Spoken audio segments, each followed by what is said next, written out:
The Busy Guy Show. My name is Vince LoCascio, and I'm a busy guy. I have a really busy guy here today, James Riebandt. He's the stadium announcer for the Chicago Bears since 1982 and in his 33rd season. He's also an attorney with the law firm of DeMonte and Lezak. Mr. Riebandt, welcome to the show. It's my pleasure, Vince. Nice to see you. Truly a pleasure to have you here. Sounds to me like you're a guy that really loves what you do. I certainly do. I remember going to my first Bear game in 1958, and I listened to the guy in the PA system, and I said, boy, this is a fun job, and through a weird set of circumstances, I was able to get that job in 1982. And you pretty much you knew you wanted to do this when you grew up? Yeah, well, my dad used to work for a dairy in Chicago, and he used to get hockey tickets, and they're great seats, second row, and I remember mentally calling the play to myself as I watched it. You know, the Bobby Hull to Stan Mikita, great save by Glenn Hall. Here's Pierre Palat. I always liked to talk. Nice. And for education, you went to Holy Cross High School? Holy Cross High School. Academy? Correct, in River Grove, and graduated from there in 1968.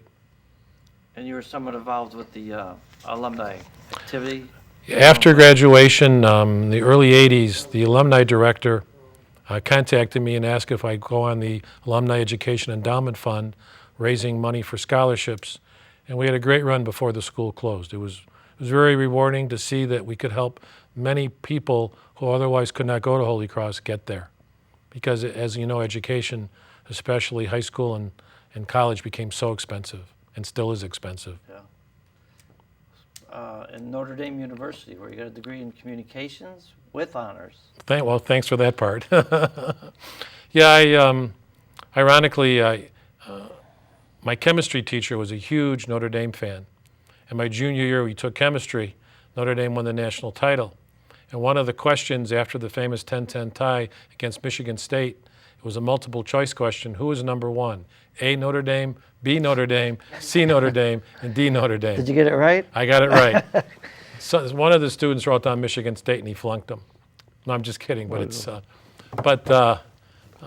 Notre Dame was a good place. It was.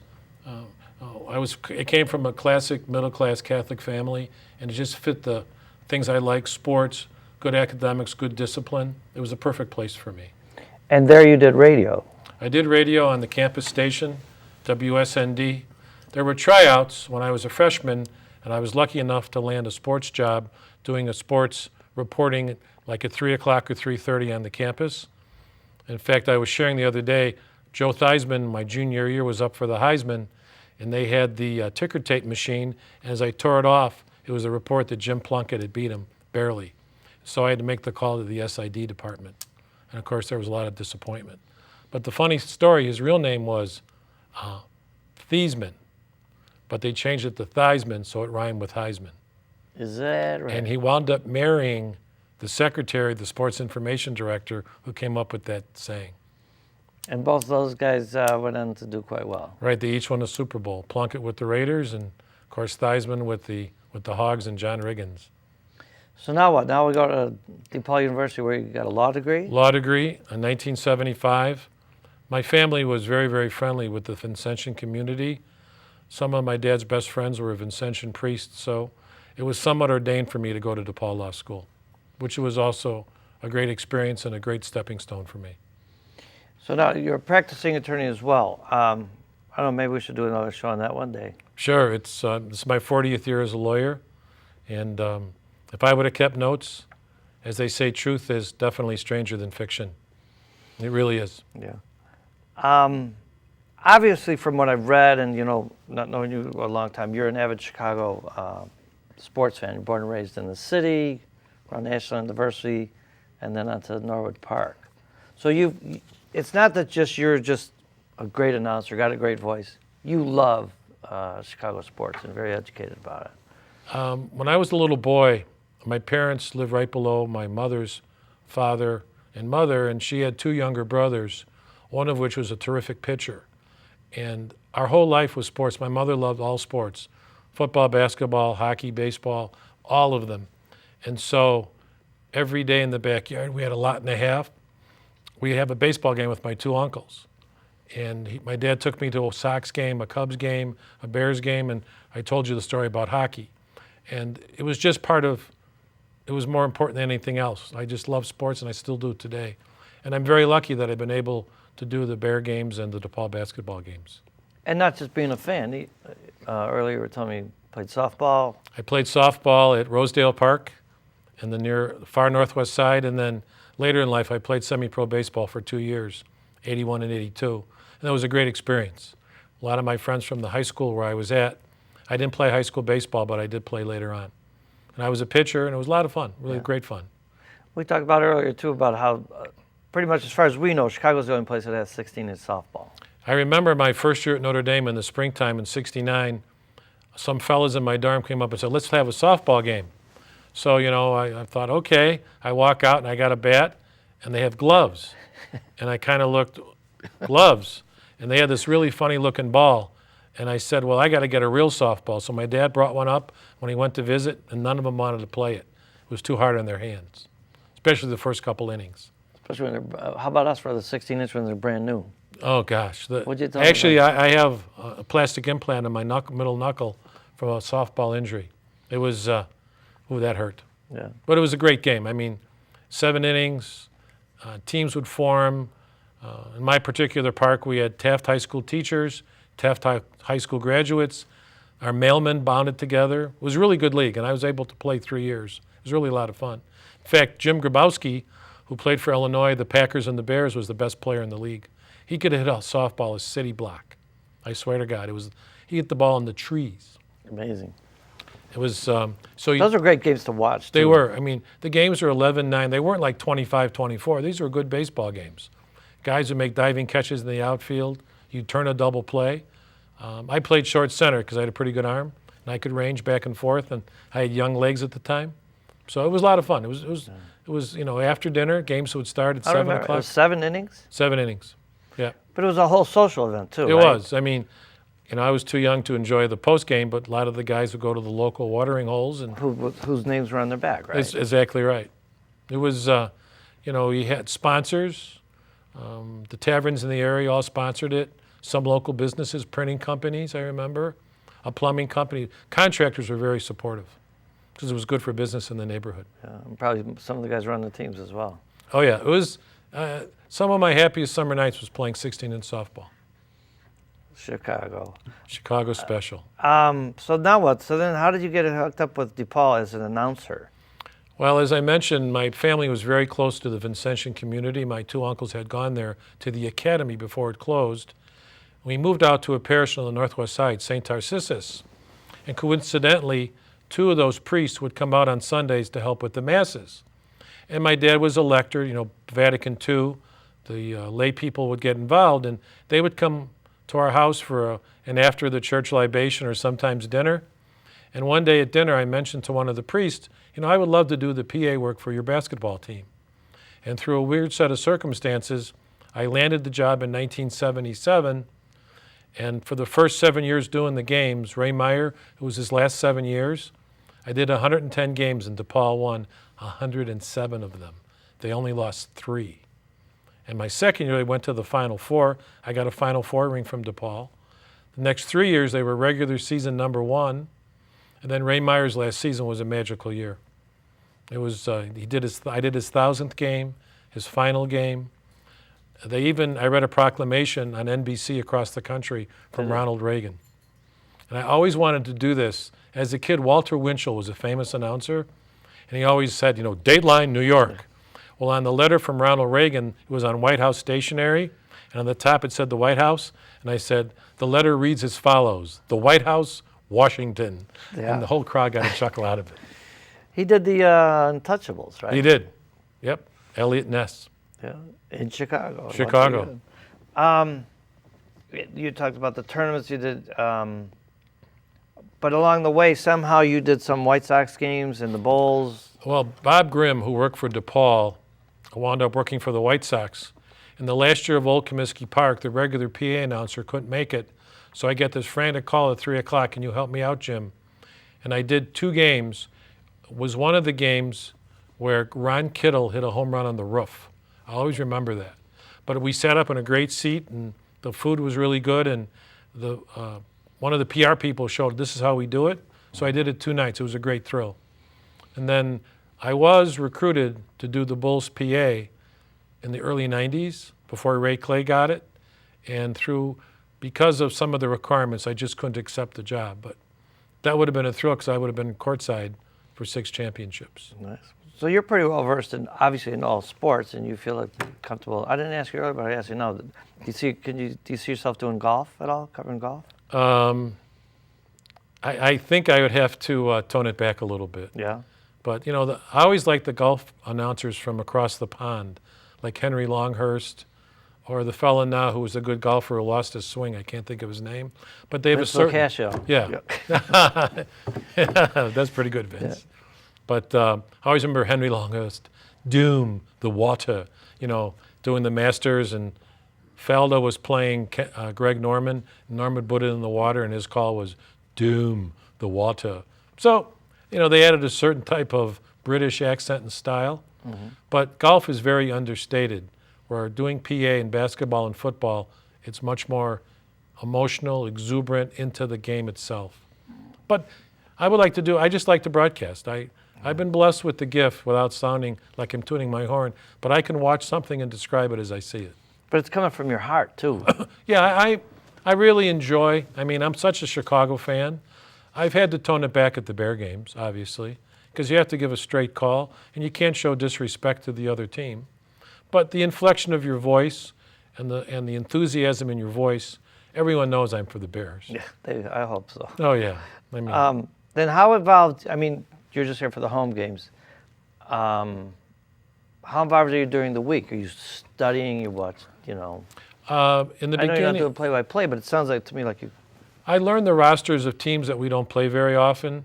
Like this year, the first game was against Buffalo, and Buffalo hadn't played in Soldier Field for about 12 seasons.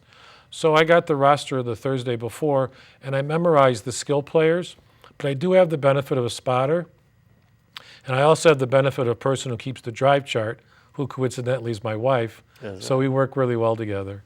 But I have a really good spotter, Billy Wilkie, and Bill has been with me 12 seasons, and he talks into my earpiece, and he goes, let's give the tackle to Houston and Bostic. And then, C.J. Spiller took the handoff, hit first by Houston with an assist to Bostic. And then my wife will go gain of 4, gain of 3, a 3-yard pickup, and then I figure out where the ball is, 2nd and 7 at the 23. It's a rhythmical thing. If you do it often enough, Yeah. it gets to be second nature. And something I'm sure that you've seen huge is the change in technology. Because I read a little bit, but Soldier Field has pretty much its own network as sophisticated as the TV networks. John Orzell, who does the sound from Creative Sounds, said that Eddie Van Halen would be proud of this sound system. In the old days in Soldier Field, there was one speaker at the north end zone, and depending upon the wind, people in Burnham Harbor could hear me better than they could hear me in the stadium. In fact, some of those big NFC games, the championship year, most of the people on the west side of the stadium could not hear me. It made a difference when I went to the University of Illinois the one year, where they had a really good sound system. And then 2003, the first year of Soldier Field, I went to the muff microphone with a headset, and I'm talking to you now how I talk at the games, but for my inflection, and it made my job a lot easier and a lot more fun. Plus, online is amazing what goes on behind the scenes. There's 7 people in my booth, the music director, the stadium director, the one who does the ribbons, the game producer, and the one who makes sure that all the spots get rid properly. So it's a tight fit. I'm on about the 28-yard line on the southwest corner, but I'm very low. So when the ball crosses the north 30, I do need help with the TV sometimes to get the spotting of the ball correct. But Bill, my spotter, does a great job. The rule is the first guy to make the player fall gets credit for the tackle. So you keep that rule. And in the NFL, if the ball is between the hash marks, it's the next hash mark. So if it's, even though it may be closer to the 32, but it's past the 32 going to the 33, the ball's at the 33. So a lot of people go, why did you say the 33? Because it's the next hash. But if it's touching the 32, it's still the 32. And that's you're saying that as an announcer. Right. To say that. And the fella who's right on my left in the next booth, who does the stadium scoreboard, he and I have a good rhythm together too. Before we get off that subject, but what's your feeling about Soldier Field and the renovation? The new Soldier Field, they were able to squeeze in 60,000 seats between the pillars. So the sight lines are probably the best in the NFL, especially on the club level on the east side. I've gone there before the game and warm-ups and sat there. It's like you're perched and the players are like playing underneath you. It's a great angle. The old Soldier Field was a very old venue. I started there as a backup in '79 and started full-time in '82.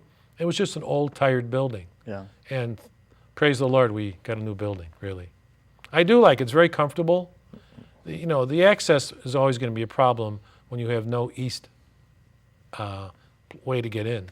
And the railroad tracks block the west way, so it's only north and south. But I like it there. It's comfortable for me. What was your opinion about when they were thinking about doing the McDome?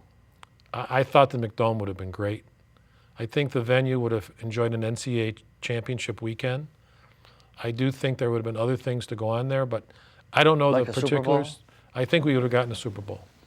The Giants got one because the NFL, stadium and headquarters is all together there, and they had enough capacity. We would have gotten bigger capacity with a dome, and I think we would have gotten one. Yeah. It would have been perfect.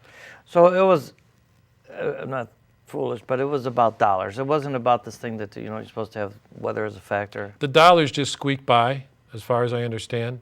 It was a dollar issue, no question. But no, that thought was there. The Bears should be playing. It should be bear weather. Yeah, that was, the bear weather, though, sort of got debunked in '88 when the 49ers came in the week after the Fog Bowl and just beat Which we're going to talk about. just beat for sure. the heck out of us, and it was like 25 below wind chill. Yeah. '85, our two playoff games were both below zero games against the Giants and the Rams, and that was the origin of bear weather. In fact, before the game, I was asked to give the weather. I remember, and the wind chill is 22 below zero. And of course, the crowd went crazy. And Bill Murray was on the sidelines waving his hat. It was a pretty good shtick. It wasn't as much, it didn't affect the game at all, but one of the playoff games, it just started snowing magically. It wasn't like it was coming down. It was all of a sudden it was right next to these guys. When Wilbur Marshall recovered the fumble and went into the south end zone, and William Perry was escorting him, and the flurries came down, after all these years of sitting through the Bears and one championship at that point in 38 seasons, and you knew we were getting to the Super Bowl. After 19 Super Bowls, the preeminent franchise, the founding franchise, had finally made it, and the exuberance in the crowd was unbelievable. That was probably, other than the Fog Bowl, the one moment I'll always remember. That's poetic. To hear that from you, I mean it from my heart. It really was. It was. I can still, because Marshall got turned, bumped into Perry and righted himself and ran to the southeast corner of the end zone, and Dieter Brock, the quarterback for the Rams, just had no chance. Well, it was a moment I'll always remember. You tell it like it's happening right now. Yeah. Oh God, I can still picture Wilbur. You do voice exercises before you start? Yeah. When I was a kid, share? yeah, it was Johnny Carson used to have his show in New York, and he would take the show in the summertime to Los Angeles. And one year, Jerry Lewis and Ed McMahon were on the show together. And Jerry Lewis had this voice training where he'd memorize 10 expressions and say them all in a row, and it touched every vocal cord and muscle in your face to make you articulate better. So I learned it, and before every Bear game, when I'm in the booth about 3 minutes to go, I repeat it. It goes like 1 hen, 2 ducks, 3 squawking geese, 4 limerick oysters, 5 corpulent porpoises, so forth and so on. And it gets me relaxed. I have a sip of water and I'm ready to go. You heard it here, ladies. I still get nervous though, too. I get a little nervous for every game. That's good. I mean, Yeah, I think it gives you an edge. Right? Yeah. Adrenaline. Yeah, I've done about 340 games now, and it's still, when I take the elevator up and I shake the hand of the lady that runs the elevator, and I make a turn and I put the booth key in and walk in, I still get a rush. Even when the Bears, are 0-13, which they weren't ever in my time, but when they're 2-9, you still got to be professional. It's still a thrill to do the game. It still is. I got this quote from the National Association of Sports Public Announcers. Right. I think I said it right. But it says you're not a radio guy, you're not play-by-play, and you're not doing color commentary. So coming from you, how does that differ from? What I do is a How's radio public announcer guy differ? would announce the play as it's evolving, where I give the play after it's over. And if you do the job right, you don't embellish. A good play-by-play guy goes, "Oh, what a move by Forte. Cuts back at the 30, down to the 25." Well, I just say, Forte took the handoff, hit first by LoCascio, a gain of 22 on the play, 1st and 10 for the Bears. Whereas a play-by-play guy would add an embellishment. There are times when Jim Finks was the GM of the Bears when I first started, he always wanted to reward offensive linemen with good blocks, which was a little out of the ordinary. In the old Soldier Field, before they renovated, it was like a Quonset hut on top of the west side of the stadium, and Jim Finks' booth was next to mine, and they used to have a space heater. And this is a true story. In 1984, Terry Schmidt blew a coverage against the Packers, and Jerry Vanisi got so upset, he slammed his fist against the side, and it knocked the space heater and caused a fire in Jim Finks' booth. And for that, that was the end of having space heaters in the booth. But And what about anonymity? Now, when you walk into the game, because all they're hearing is your voice is very, very famous. Do people recognize you? Tell you the truth, other than the people I walk by through security, no. Yeah. I have encountered in restaurants, bars, and public life, I think I know you. Your voice sounds familiar. That's happened a handful of times, but not a great number, really. Once I start talking about the Bears, though, then people catch on. Yeah. Well, I hope I haven't taken the mask off the Lone Ranger. Hi-yo, Silver. The mask. Soldier Field, I talked about the network system and the sophistication of it. You're here for the home games. Do you, just for interest, want to go visit when they're away? In the beginning, part of my stipend included an away game. So the first several years, I had really good times. I went to Lambeau for Green Bay. I saw Texas Stadium in Dallas. I saw the big sombrero down in Tampa. The team flights were very interesting because we flew on the team plane. Oh, cool. What I'll always remember is the post-game spread, which is sports talk for the post-game meal. And the amount of food that's consumed by the players on the way home is almost indescribable. I remember Steve McMichael ate 5 sandwiches. I'll always remember that as long as I live. I remember Dan Hampton eating at least 7 or 8 apples. Because it's a pretty healthy meal. It's not fried chicken. It's still healthy. And that's served where in the United Airlines would have the back galley, Oh, and they okay. eliminate some of the seats. And on the plane, I'm on sorry. the plane, yeah. And the Bears always have flown United, and it was an entourage. It was the equipment managers, the training staff, the assistant coaches, and then some of the staff. And then there were people that were sponsors, like gentlemen or car dealerships gave their car to the team to use during the season. They get rewarded with an away game. It was quite an experience. Yeah. And I wanted to ask too, when you visit another stadium, do you go say hello to the other public announcers? Or No, I listen to them. I remember at the Super Bowl, the year we lost, when Devin Hester ran the opening kickoff, and my wife had not been to an away game in a pro stadium, and she did say, "Boy, Jim, you are pretty good." Like, well, thanks a lot. No, I just listened. I never went out of my way. Everyone, ever since 9/11, the security's been ratcheted up incredibly. So for me to get a press pass in a visiting booth, I'd have no place to sit. It's very controlled, and rightfully so. I passed 3 checkpoints from where I parked to get into my booth. And it's the right thing. We have to talk about the Fog Bowl. Yes, New Year's Eve, 1988. Well, tell us about it. Well, I remember it was extraordinarily warm out, and it was New Year's Eve, and I parked in the north lot with, the players' lot, and I walked on through the sidelines to get into the tunnel to get the elevator to my booth, and I thought, this is really warm out. And the clouds weren't moving. I said, this is a weird day. And I never thought about fog taking over the field, but I did think, it's a weird day. So I walk up, and the Bears are playing Buddy Ryan, Mike Ditka, Buddy Ryan, the great rivalry. Buddy Ryan's 3rd year, he had a great team. Randall Cunningham and Reggie White, Keith Byers, Mike Quick. He had ball players. And so the Bears are winning at the end of the first half. And I look to my right, and I can't see the south lot. And I thought there was a really bad fire, either a charcoal grill or a car. So a couple plays go on. I look down, and as soon as I look up, all of a sudden, this cloud is moving over the stadium from the south to the north. And within 3 minutes, you couldn't see the field. So the last 2 plays of the first half, I had no idea what was going on. So at halftime, Kenny Valdesari, the Bears PR director, hooked me up through an Andy Frayne usher with a walkie-talkie who I could communicate with the NFL stats crew gentleman on the sidelines. So as he would see the play, he would relay to me in the walkie-talkie, and I would give it. It was a little delayed, but he was really good at it, and my spotter was really good, quick, and he would give me the numbers. So my spotter, who then was Andy Doe, said, "Jim, it's Byers, tackled by Pruitt." And so I would get it in, and I remember watching the replay of the game on television, and Vern Lundquist, who was doing the game for CBS, said, "I don't know how this PA guy's doing it, but I can't see anything, and he's 2 doors down from me." Well, I had corrected myself during he was saying that, and he goes, "Maybe he doesn't see anything anyway, because maybe he's just making it up."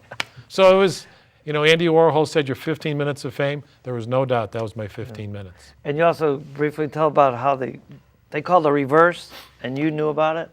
He was working, the Eagles ran a reverse, and the guy in the stat crew goes, "It's a reverse, and you're not supposed to call out the play until it's over." And I said, "It's a reverse!" And Mo Douglas shifted over and made the tackle, and he thanked me after the game. All right, we're running short, but I'm going to ask a couple questions. Sure. People called in. From Frankie Gagoots from Bartlett, Illinois. Basically, he's asking, historically, the Bears have always hired assistant coaches as opposed to head coaches has a proven winning record. What do you feel about that? Well, the last 5 hires were all assistant coaches, starting with Ditka, Duran, Wanstedt, Lovie Smith, and Mark Trestman. I believe that they look at the pedigree. That's their concept. Mark Trestman came from the Jimmy Johnson tree. Great reputation as an offensive guru. As you can see last year, it panned out. It was the best offense the Bears have ever had. This year, injuries have hurt him. They believe that they don't want to recycle a coach. They want someone fresh and new, and that is what I can understand is the philosophy.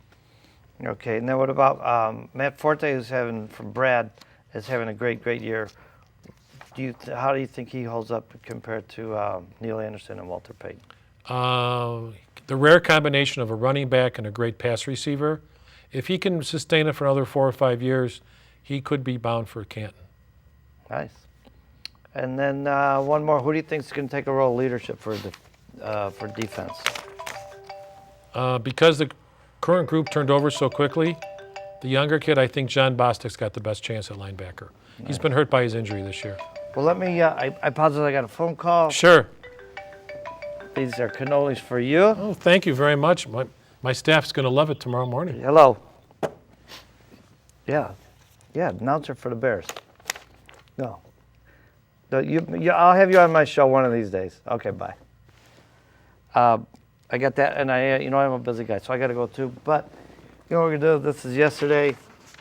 This is goodbye. We're going to win. We're going to come back. Go Bears. Go Bears. Got to beat the Pack. I am Thanks, Vince. truly honored that all Chicago Bear fans are. Well, thank you very much. It was my pleasure. I know you're a busy guy. Sorry, I got to go. You know what to do. Oh, what I forgot to ask you? Yes, sir. You got to say the timeout? That's right. There's a timeout. Where? On the field.